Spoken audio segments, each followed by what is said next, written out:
नमस्कार, दोपहर के 2 बज चुके हैं। स्वागत है आप सभी का। आप देख रहे हैं न्यूज पंच और देश का सबसे भरोसेमंद चैनल है डीडी न्यूज, जहां आता है न्यूज पंच। और वादे के मुताबिक हम हाजिर हैं दोपहर 2 बजे।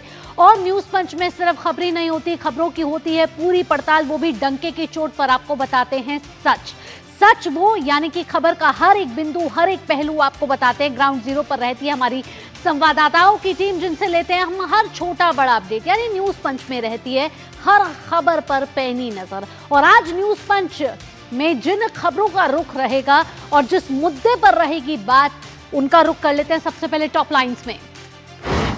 सबसे प्रमुख खबर बांग्लादेश है और बांग्लादेश में जिस तरीके से अल्पसंख्यकों पर अत्याचार हो रहा है, आखिर बंगाल में क्या हो रहा है? जी हां, बांग्लादेश में तो अल्पसंख्यकों पर अत्याचार हुआ, बंगाल में उन्हीं अत्याचारों के खिलाफ विरोध प्रदर्शन हुआ, लेकिन उन्हीं विरोध प्रदर्शनकारियों के खिलाफ लाठीचार्ज हुआ। आखिर बंगाल की पुलिस ने बर्बरता क्यों बरताई और इस पे सियासी हलचल क्यों हो गई है तेज?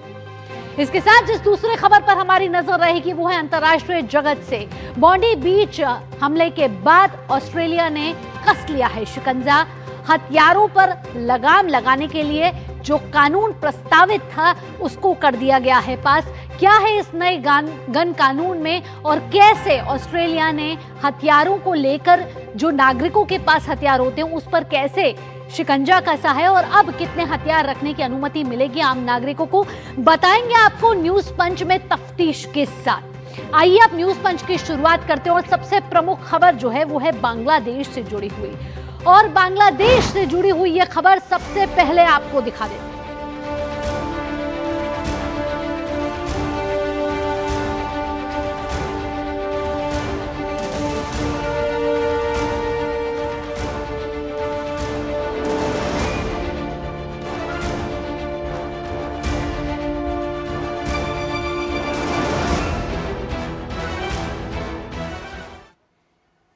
तो बांग्लादेश में अल्पसंख्यकों यानी कि हिंदुओं पर लगातार अत्याचार हो रहे हैं, लेकिन अब भारत में आक्रोश और उग्र हो गया है। भारतीय अब जाग उठे हैं। यह आपने जगह जगह देखा कि किस तरीके से विरोध प्रदर्शन हो रहा है और हमले की घटनाएं जो बढ़ रही हैं उसको लेकर अब भारतीयों में गुस्सा है। आपको बता दें कि कथित ईश निंदा के आरोप में दीपू दास नामक युवक की लिंचिंग के बाद बांग्लादेश के अल्पसंख्यकों में अब डर का माहौल है। भीड़ द्वारा हिंसा के आरोपों के बीच मशहूर लेखिका तस्लीमा नसरीन ने सोशल मीडिया प्लेटफॉर्म एक्स पर एक कथित वीडियो साझा कर गंभीर सवाल यहां खड़े कर दिए हैं। इस पूरे मामले पर भारत की सियासत भी अब गर्मा गई है। आपको बताते हैं क्यों। आखिरकार बंगाल में अल्पसंख्यकों पर अत्याचार हुआ और इसकी जो सुलग है वो पूरे देश में दिखाई समय दे रही है। पूरे देश में विरोध प्रदर्शन हो रहे हैं, मांग यही हो रही है कि अब नहीं सहेंगे हिंदुओं पर अत्याचार। लेकिन बंगाल में क्या हो रहा है? आखिरकार इन विरोध प्रदर्शनकारियों जो कि विरोध कर रहे थे अल्पसंख्यकों के अत्याचार, यानी कि बांग्लादेश में उन्हीं पर लाठी बरसा दी जाती है। क्या ये कोई सोची समझी साजिश है? बीजेपी आईटी सेल प्रमुख अमित मालविया ने एक्स पर पोस्ट कर दावा किया है कि बांग्लादेश में जो हिंदुओं पर निशाना बनाया जा रहा है, वहीं पश्चिम बंगाल में कोलकाता में बांग्लादेश के खिलाफ प्रदर्शन कर रहे हिंदू प्रदर्शनकारियों पर पुलिस ने लाठीचार्ज कर दिया। बीजेपी ने इस कार्रवाई को लेकर मुख्यमंत्री और गृह मंत्री ममता बनर्जी पर तीखा हमला बोला है और कई सवाल भी यहां उठा दिए हैं। इसके साथ ही अगर अंतर्राष्ट्रीय स्तर पर बात की जाए तो बांग्लादेश सरकार पर अब दबाव बढ़ता हुआ नजर आ रहा है। संयुक्त राष्ट्र में भी इसकी आवाज उठ चुकी है। कनाडा और अमेरिका के सांसदों ने बांग्लादेश के नेतृत्व पर सवाल उठा दिए और कहा है कि किसी राजनीतिक दल पर मनमाने ढंग से प्रतिबंध नहीं लगाया जा सकता। तो अंतर्राष्ट्रीय स्तर पर इसकी आवाज दिखने लगी है। बांग्लादेश में जो अत्याचार हो रहा है, दुनिया भर में इसका हाहाकार हो रहा है। और साथ ही साथ आइए अब आपको दिखाते हैं वो विजुअल्स जो दहला देने वाले हैं। ये देख रहे हैं कि किस तरीके से सुलगा बांग्लादेश और कैसे हिंदुओं पर अत्याचार हुए। ये बर्बरता हिंदुओं पर बरसी और भारतीयों में यहां गुस्सा फूटा है। तस्लीमा नसरीन ने भी एक्स पर एक वीडियो साझा किया।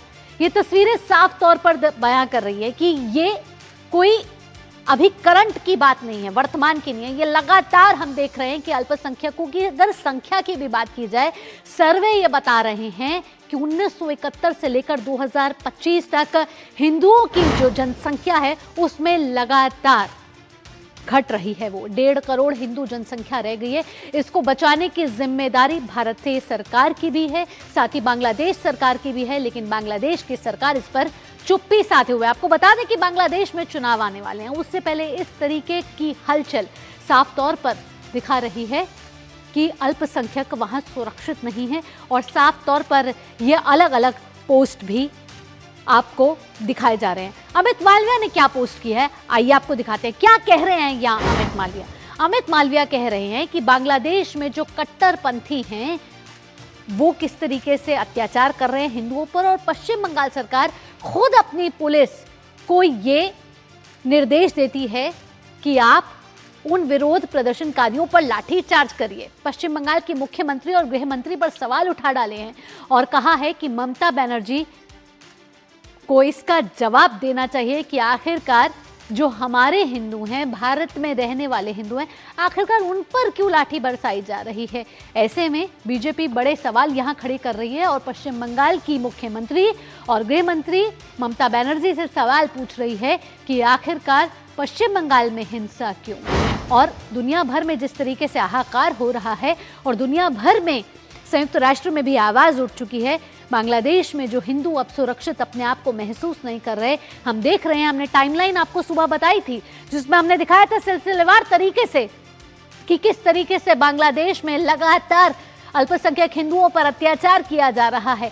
हालांकि यूनुस सरकार के दूत जरूर गए थे दीपू दास के परिवार के पास, लेकिन क्या ये सिर्फ जाना काफी है, और क्या ये राजनीतिकरण की साजिश यहाँ बू नजर आ रही है, या मामला और गहराता हुआ नजर आ रहा है, क्योंकि अब जो भारत बांग्लादेश के बीच के जो रिश्ते हैं उसमें कहीं ना कहीं तल्खी देखी जा रही है, उठापटक यहाँ देखी जा रही है। जो रिश्ते ऐतिहासिक रहे हैं, परंपराओं से एक दूसरे से बंधे रहे हैं, ऐसे में जब शेख हसीना की सरकार का तख्ता पलट वहां से होता है, तो बांग्लादेश में जब अंतरिम सरकार मोहम्मद यूनुस की आती है, वो मोहम्मद यूनुस जो नोबेल पुरस्कार से सम्मानित हैं, और अब वही मोहम्मद यूनुस जो चाहते हैं कि एक साफ और निष्पक्ष चुनाव हो, क्या ऐसे माहौल में एक साफ निष्पक्ष चुनाव होना संभव है कि नहीं है। इधर तस्लीमा नसरीन का भी पोस्ट आपको बताया हमने कि किस तरीके से उन्होंने एक पोस्ट भी साझा किया, वीडियो भी साझा किया, जिसमें वो बड़े आरोप लगा रही हैं और साथ ही साथ तस्वीरें भी साफ तौर पर ये बयां कर रही हैं कि किस तरीके से बांग्लादेश में हिंदुओं में असुरक्षा का इस समय माहौल है।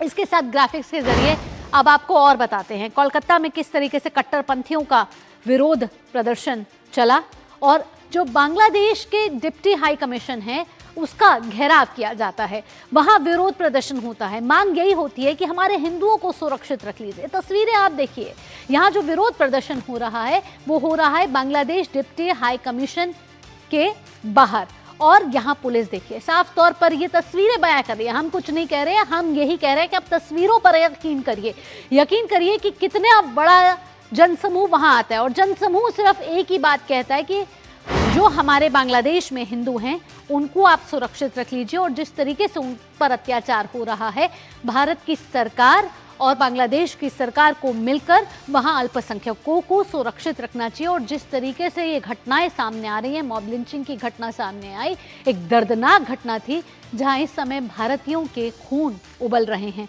वो सिर्फ यही मांग कर रहे हैं कि आप हमें सुरक्षित तो रख रहे हैं, लेकिन जो हमारे पड़ोसी देश में हमारे भारतीय रह रहे हैं उनको भी सुरक्षा प्रदान कीजिए। यहाँ बीजेपी बड़े आरोप लगा रही है। बीजेपी क्या तंज कस रही है, बीजेपी क्या सवाल उठा रही है, बीजेपी क्या आरोप लगा रही है, आइए प्रदीप भंडारी क्या बोल रहे हैं जो भाजपा प्रवक्ता है वो आपको सुनवा देते हैं। हमारे हिंदुओं के ऊपर लाठीचार्ज बंगाल में ममता बनर्जी की सरकार करती है, और वो बांग्लादेश के अंदर जो हमारे हिंदू भाई के साथ निर्मम क्रूरता और हत्या हुई उसके खिलाफ जब वो प्रोटेस्ट कर रहे थे, सिर्फ पश्चिम बंगाल की पुलिस ने हमारे हिंदू भाइयों पर लाठी चलाई। स्थिति इस तरीके से गंभीर हो गई कि नाक से हमारे हिंदू भाइयों का खून निकलने लग गया। ये दर्शाता है कि पश्चिम बंगाल के अंदर जहां एक तरफ बाबरी की नींव रखने के लिए पश्चिम बंगाल की पुलिस सहयोग देती है, वहीं दूसरी तरफ अगर हिंदू भाई के पक्ष में कोई प्रोटेस्ट करे तो उसको पश्चिम बंगाल के अंदर लाठी मिलती है। तो आप भाजपा की तरफ से प्रदीप भंडारी को सुन रहे थे। प्रदीप भंडारी क्या कह रहे थे कि एक तरफ जो टीएमसी है वो बाबरी की जो मस्जिद है उसकी नींव रखने के पक्ष में सहयोग देती है वहां की पुलिस, वहीं जो हिंदू विरोध प्रदर्शन कर रहे थे, बांग्लादेश में जो प्रदर्शन हो रहा है, हिंदुओं के खिलाफ हिंसा हो रही है, उसको लेकर पुलिस उनका साथ क्यों नहीं दे रही। यहाँ यूनुस सरकार पर भी बड़े सवाल उठने लग गए हैं। यूनुस सरकार का क्या रुख है भारत की तरफ, आइए ग्राफिक्स के जरिए आपको बताते हैं। और यहाँ हमारे साथ सौरभ दत्ता भी जुड़ गए हैं बंगाल से। सौरभ, बड़े सवाल यहाँ खड़े हो रहे हैं पश्चिम बंगाल में। पूरा देश इस समय एक है और पश्चिम बंगाल लग रहा है एक तरफ है। बांग्लादेश की बात करें तो वहां पर भी चुनाव आने वाले हैं और बंगाल में भी चुनाव आने वाले हैं। ऐसे में क्या पश्चिम बंगाल इस तरीके के विरोध प्रदर्शन जो हो रहे हैं उसको कहीं ना कहीं जस्टिफाई करने की कोशिश कर रही है? जो मॉब लिंचिंग हुई और जिस तरीके से लाठीचार्ज हुआ, क्या दर्शा रहा है ये सब? भावना, देखिए, कल जो ये घटना घटी डिप्टी हाई कमीशन के ऑफिस के थोड़ी देर बाहर बिग बगान में, जब बैरिकेड लगा के पुलिस ने जो हिंदू जागरण मंच का जो सपोर्टर्स थे, जो बांग्लादेश डिप्टी हाई कमीशन से पूछने जा रही थी कि क्यों दीपू दास को जलाया गया वहां पे, क्यों वहां के प्रशासन खड़े खड़े देख रही थी, दीपू दास को बचाने की कोई कोशिश क्यों नहीं हुई, ये सवाल लेके जब हिंदू जागरण मंच ने प्रोटेस्ट संगठित किया कल, तब जाके ये घटना घटी जहां पर देखा जा रहा है कि पुलिस उनके ऊपर लाठीचार्ज कर रही है। अब 3 तस्वीरें सामने रख रहे हैं। एक ये डिप्टी हाई कमीशन वाला तस्वीर, उसके पास दूसरा जो तस्वीर है वो 6 दिसंबर का है। वो तस्वीर किसका, कौन सी जगह का है? वो बेलडांगा का है, जहां पे बाबरी के नाम पर वहां पे हुमायूं कबीर, जो तृणमूल के सस्पेंडेड विधायक है, वहां पे शिलान्यास का कार्यक्रम संपन्न किए। और उस वक्त नेशनल हाईवे 12 पूरी तरह से वो रुक चुकी थी, इतने लोग वहां पे आ गए थे, लेकिन पुलिस को देखा गया कि उन्होंने कोई कदम नहीं लिया कि नेशनल हाईवे स्मूथ रहे। वो साउथ बंगाल से नॉर्थ बंगाल, यहाँ तक नॉर्थ ईस्ट का भी कनेक्टिविटी जुड़ता है ये रास्ता, नेशनल हाईवे 12। तीसरी तस्वीर क्या है? तीसरी तस्वीर है देश के जो कॉन्स्टिट्यूशनल बॉडी है, चुनाव आयोग, यहाँ के सीईओ के कार्यालय, वहां से पिछले 1 महीने से उस एरिया में तृणमूल के सपोर्टर्स मंच लगा के है। वो जगह 144 है। पिछले जो हमारे यहाँ न्याय थे, जो संविधान के कानून है उसके तहत 144 है, अभी तो बीएनएस के तहत है। लेकिन वहां पे वो लोग विरोध, वो पर मंच किए हुए, माइक बजा रहे हैं जो बजा नहीं सकते सीईओ ऑफिस के बाहर। और ऊपर से पिछले 2 दिनों से वो लोग लगातार बैरिकेड, पुलिस का जो बैरिकेड है उसको लांग कर चुनाव आयोग के भीतर जाना चाहते थे। क्या क्या तस्वीर देखा गया कि बैरिकेड ऐसे करके उठा के और एक बैरिकेड को वो तोड़ रहे हैं जी। जैसे होता है ना कि आप अगर किसी लकड़ी का टुकड़ा लेकर किसी दरवाजे को तोड़ने की कोशिश कर रहे हैं, वैसी तरह से वो लोग बैरिकेड उठा के और एक बैरिकेड को तोड़ रहे हैं। पुलिस कंटिन्यूअस वहां पे माइकिंग कर रही थी चुनाव आयोग के बाहर कि आप लोग लॉ एंड ऑर्डर अपने हाथ में ना ले, लेकिन सिर्फ बोल रही थी, कुछ कर नहीं रही थी। क्यों बोल रहा हूं? 1, 2 और 3 बंदा बैरिकेड लांग कर इधर चला है जहां पे पुलिस खड़े थे, इस पार जहां पे आना नहीं चाहिए था। तो जब एक पुलिस ऑफिसर ने उसको पकड़ा और प्रिजन वैन की तरफ ले जा रहे थे, तो उनके जो सीनियर ऑफिसर्स हैं वो कह रहे हैं कि गृह मंत्रालय मुख्यमंत्री के हाथों में है, पुलिस जो है वो गृह मंत्रालय के अंडर आती है। ऐसे में पुलिस की उस समय कार्रवाई ना करना और चुप्पी साधना साफ तौर पर क्या दर्शाता है कि पीछे से दिशा निर्देश आए थे। देखिए भावना, यही तो बात है कि एक पुलिस ऑफिसर घायल हो गए वहां पे चुनाव सीईओ ऑफिस के बाहर, पुलिस ऑफिसर घायल हो गए। एक को जब एक ऑफिसर जो नेचुरली जब प्रिजन वैन पे ले जा रहे हैं तो उनको कहा जा रहा है, उनके सीनियर ऑफिसर प्रिजन वैन पे नहीं, इनको यहाँ पे बिठा के रखिए। डीसी वहां पे मौजूद है, तो तब जाके आपने क्यों कोई स्टेप नहीं लिया? तब जाके आपने क्यों ये जो लाठीचार्ज जब कल किए वो परसों क्यों नहीं हुआ? और वो 28 दिन से 30 दिन से वो लगातार ऐसे मोर्चे संभाले हुए हैं वहां पे तृणमूल के समर्थक, तो तब जाके वो स्टेप क्यों पुलिस ने नहीं लिया? ये सवाल उठा रहा है कि आप हिंदू जागरण मंच के जो लोग, जो बांग्लादेश में जो घटना घटी है उसके खिलाफ यहाँ पे रास्ते पे है, उस पे तो आप लाठीचार्ज कर देते हो, और जो अपनी देश की कॉन्स्टिट्यूशनल बॉडी है उनके खिलाफ लगातार नारे लगा रहे हैं, चप्पल दिखा रहे हैं, उनके खिलाफ आप कोई एक्शन क्यों नहीं लेते हो? ये जो जो कैरेक्टर है कोलकाता पुलिस का, ये बार बार सवाल में आती है। सौरभ, सवाल आप में ये हमारे आती साथ है यहाँ कि ये जुड़े फिजिकल रहिए, राजनीति नहीं लेकिन है। अपने दर्शकों को हमें एक और जानकारी देनी है। ये वही यूनुस सरकार है और ये वही मोहम्मद यूनुस हैं जिन्हें नोबेल पुरस्कार से सम्मानित किया गया, और जब तख्ता पलट हुआ तो जिम्मेदारी इनके पास आई। जब इनके पास जिम्मेदारी आई ना, तो ये अंतरिम सरकार बनी। कहा जा रहा था कि जल्द से जल्द यहां चुनाव हो जाएंगे, लेकिन उस साल को भी 1.5 साल हो गए। ये ग्राफिक्स के जरिए आपको बताते हैं कि यूनुस की जो तानाशाही है उस पर अब कैसी वार्निंग मिलती हुई नजर आ रही है। बांग्लादेश में जारी अराजकता पर इस समय अमेरिका नाराज है। अमेरिका के कुछ सांसदों के बारे में हमने आपको बताया कि कनाडा और यूएस के जो सांसद है उन्होंने नाराजगी जाहिर की है। एक पत्र लिखा गया है। एक राजनीतिक पार्टी पर बैन पूरी तरह से गलत है, ये कहना है यूएस के सांसदों का। राजनीतिक पार्टी का मतलब जो शेख हसीना की पार्टी अवामी लीग की यहाँ है, जिस पर प्रतिबंध लगा दिया गया है कि वो चुनाव नहीं लड़ सकते इस बार। लोकतंत्र के खिलाफ है प्रतिबंध, ये कहना है अमेरिका के सांसदों का। फरवरी में आपको बता दें कि बांग्लादेश में चुनाव होने हैं। चुनाव में अवामी लीग हिस्सा नहीं ले सकती है। बैन के बाद स्वतंत्र और निष्पक्ष चुनाव संभव ही नहीं है। उन्होंने कहा कि आप एक पार्टी पर अगर बैन लगा देंगे तो किस तरीके से आप ये समझ सकते हैं कि साफ और निष्पक्ष चुनाव हो जाएं। हिंदुओं की सुरक्षा को लेकर भी मांगी है जानकारी। अमेरिका के सांसदों ने ईश निंदा कानूनों के खिलाफ दुरुपयोग पर जताई है यहां चिंता। ये सांसदों का कहना है अमेरिका के, यानी कि ये मामला सिर्फ भारत और बांग्लादेश के बीच का नहीं रह गया, दुनिया भर की नजर इस पे टिकी हुई है और अमेरिका और कनाडा के सांसदों ने इस पर चिंता जताई है। अखिलेश यहाँ जुड़ गए हमारे साथ। आइए अखिलेश का रुख करेंगे।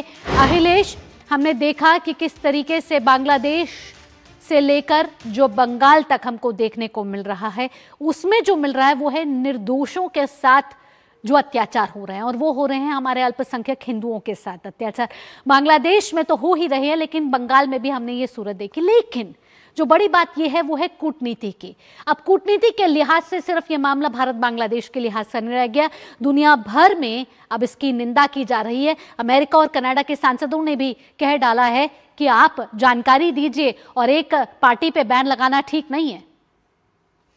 देखिए, दुनिया में सभी लोगों को इस बात का विश्वास होता चला जा रहा है कि बांग्लादेश में अभी जो भी हो रहा है उसके पीछे पाकिस्तान का हाथ है। पाकिस्तान की जो पूरी आईएसआई बांग्लादेश में पिछले कई सालों से इस बात की कोशिश कर रही थी कि शेख हसीना की सरकार को अस्थिर किया जाए और उसके बाद वहां जो एक घोर कट्टरवादी तत्व है उनको बढ़ावा दिया जी। इसलिए इस बीच में कहीं कहीं आपने देखा कि कहीं कहीं आईएसआईएस के भी झंडे दिख गए बांग्लादेश में इन छात्रों के आंदोलन के बीच में। तो निश्चित तौर पे पूरी दुनिया की चिंता इस बात की ओर गई है कि अगर यहाँ कोई नया कट्टरवादी रेजिम आता है, नया कट्टरवादी तत्व काफी सक्रिय हो जाते हैं, तो पूरी दुनिया के लिए एक चिंता का विषय बन जाएगा, जिसको संभालने में फिर काफी ऊर्जा लगानी पड़ेगी। इसीलिए आपने देखा कि रूस के जो एम्बेसडर है वहां पे ढाका में, उन्होंने एक बयान दिया। उन्होंने कहा कि बांग्लादेश के आजादी में भारत की किस तरह की भूमिका रही। उसके बाद अब कनाडा और अमेरिका और मुझे लगता है कि अन्य कई देशों के लोग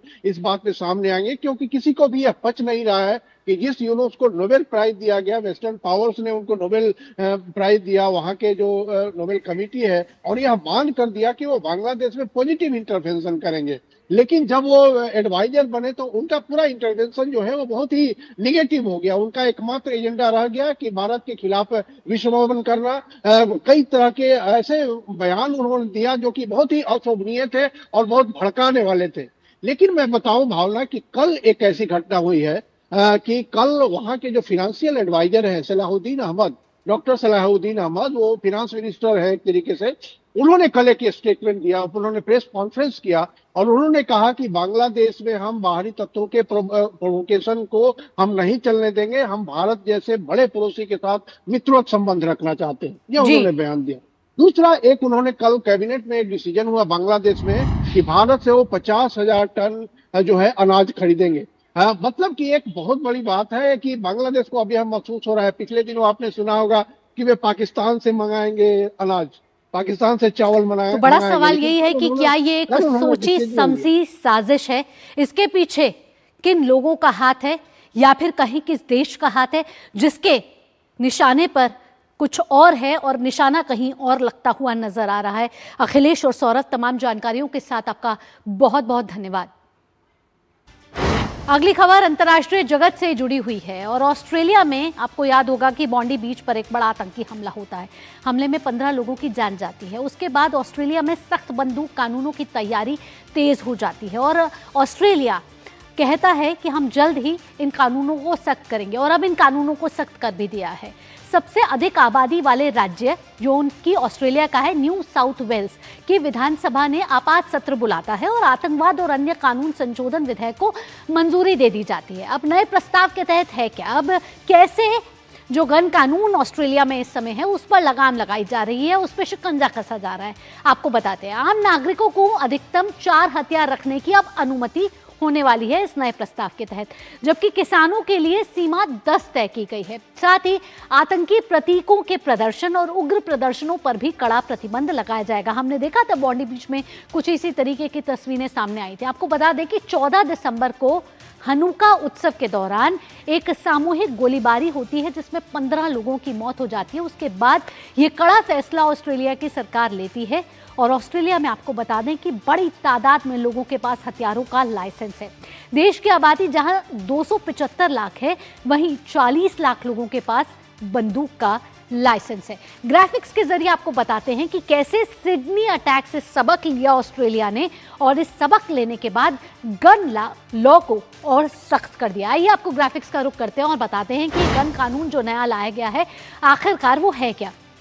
अब ऑस्ट्रेलिया ने जो बॉन्डी बीच पर हमला होता है उसके बाद ऑस्ट्रेलिया सरकार लगातार कई बयान दे रही थी कि हम एक ऐसा कानून लाएंगे जिसमें जो हथियारों पर जो लगाम कसी जाएगी, गन कानून को सख्त किया जाएगा। ऊपरी सदन ने बैठक में बिल को मंजूरी दे दी है और आपको बता दें कि जो ऑस्ट्रेलिया का सबसे ज्यादा पॉपुलेटेड राज्य है वो है न्यू साउथ वेल्स, उसमें ये कानून जो है अब लागू हो गया है और कानून में ये कहा गया है कि अब हथियारों को रखने पे अब आपकी सख्ती होगी, यानी अब आप जो कानून है वो नियमित जो कानून कहता है उसी के अनुरूप ये आप हथियार अपने पास अपनी सुरक्षा के लिए रख सकते हैं और बड़ा ही कड़ा ये नियम होता है इस कानून के तहत, तभी आपको हथियार मिलते हैं। आइए आप अगले ग्राफिक्स का रुख करेंगे और अगले ग्राफिक्स ये बता रहे हैं कि आखिरकार इस नए कानून में है क्या।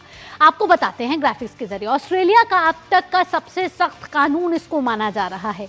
निजी बंदूकें रखने की सीमा अब निर्धारित कर दी गई है, यानी जो आप प्राइवेटली अपनी सुरक्षा के लिए हथियार रखते थे उसकी जो सीमा है वो तय कर दी गई है। आम लोग अब जो रख सकेंगे ज़्यादा से ज़्यादा 4 बंदूक और किसानों की बात की जाए और उनको जो है अपनी सुरक्षा के लिए 10 बंदूकों को रखने की अनुमति दी गई है इस नए कानून के तहत। आतंकी हमले के बाद पुलिस को नए अधिकार इस कानून के तहत दिए गए हैं और आपको साथ ही साथ बता दें कि इस नए कानून के तहत 3 महीने तक विरोध प्रदर्शनों पर लगा सकेंगे प्रतिबंध।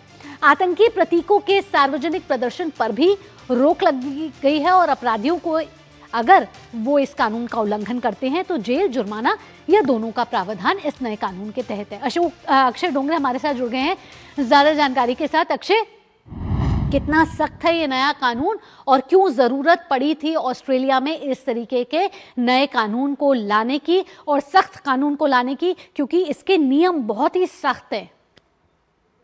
बिल्कुल ठीक कहा आपने। जिस तरह से गन लॉज को लेकर विश्व भर में डिबेट चल रही है, चाहे वो अमेरिका हो या फिर दुनिया के अन्य देश, उसमें उसको देखते हुए एक चीज साफ हो चुकी है कि जो लूपहोल्स है गन लॉज के, जो लोगों की सिविलियंस की सुरक्षा के लिए गन लॉज लाए गए थे, उनका कहीं ना कहीं फायदा अराजक तत्व उठा रहे हैं, उनका फायदा आतंकवादी तत्व उठा रहे हैं, उन्हीं लूपहोल्स का, यानी कि जो कानून में थोड़ी ढिलाइयां है लोगों को अपने आप को सुरक्षित रखने को लेकर, उसका फायदा उठाते हुए लोग एक तरह से एक्ट ऑफ टेररिज्म कर रहे हैं, आर्सन कर रहे हैं और कई बार जिस तरह से बॉन्डी बीच अटैक हुआ उसके होने के पीछे बड़ा कारण ये भी था कि जो बॉन्डी बीच अटैकर्स थे उनके पास 6 बंदूकें थी और 6 की 6 ये लाइसेंस बंदूकें थी। हालांकि ये हंटिंग के लिए एक तरह से लाइसेंस लिया गया था बंदूकों का, लेकिन उसके इस्तेमाल जिस तरह से किया गया उसको देखते हुए एक चीज साफ है कि आप एक तरह से एक गुड मोटिव के साथ में अगर आप एक सिविलियंस की प्रोटेक्शन को लेकर या फिर अन्य तरह के रिक्रिएशनल एक्टिविटीज को लेकर अगर आप गन लॉज रखते हैं तो उनके ऊपर आपको कहीं ना कहीं रेगुलेशन रखनी पड़ेगी। और एक तरह से गन्स जिस तरह से डिबेट अमेरिका में भी चलती रही है, गन डिबेट तो अमेरिका से लेकर ऑस्ट्रेलिया तक हम देख ही रहे हैं, लगातार चल रही है और कई मामले भी अब सामने आए हैं, कई हमले ऐसे सामने आए हैं जहां इस तरीके के कानून को पारित करने की वर्तमान में जरूरत अब पड़ गई है। अक्षय, लेकिन जो ऑस्ट्रेलिया में कानून पारित हुआ है, पुराने कानून से ये जो नया कानून है कितना अलग है?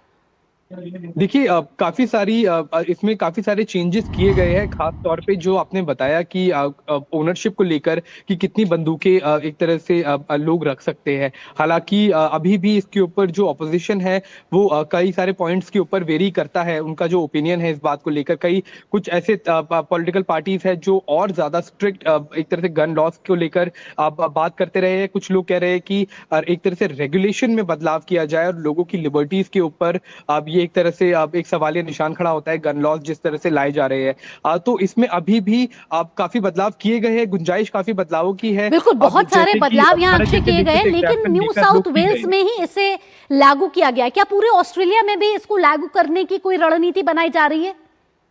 बिल्कुल, इस बात को लेकर वहां के पार्लियामेंट में एक बड़ी डिबेट चल रही है कि किस तरह से गन लॉज को लेकर आगे की एक तरह से रणनीति बनाई जाए, क्योंकि हमने देखा है कि वेस्टर्न वर्ल्ड में खास तौर पे और अमेरिका से हेविली इन्फ्लुएंस्ड ऑस्ट्रेलिया रहता है, तो जब भी गन लॉज की बात आती है तो लोगों को सिविल लिबर्टीज के ऊपर एक सवालिया निशान खड़ा होता दिखता है। लेकिन एक तरह से प्रैक्टिकलिटी और सिविल लिबर्टीज का यहाँ पर एक बैलेंस बनाने की जरूरत है। ये डिबेट इस वक्त ऑस्ट्रेलिया के पार्लियामेंट में चल रही है कि ऐसा भी ना हो कि जो लोग बंदूकें नहीं रखते उनकी लिबर्टीज के ऊपर हमला एक तरह से आतंकवादी तत्व या फिर अराजक तत्व करे, और ऐसा भी ना हो कि लोगों की सिविल लिबर्टीज जाए। तो रेगुलेशन एक सोल्यूशन इस बड़ी समस्या का उभर रहा है और इसको लेकर अभी भी डिबेट वहां के पार्लियामेंट में चल रही है। अक्षय, तमाम जानकारियों के साथ आपका धन्यवाद। इसी के साथ न्यूज मंच में फिलहाल इतना ही। देश और दुनिया की बाकी खबरों के लिए जुड़े रहिए डीडी न्यूज के साथ, क्योंकि डीडी न्यूज ही सिर्फ सच दिखाता है। दीजिए अनुमति, नमस्कार।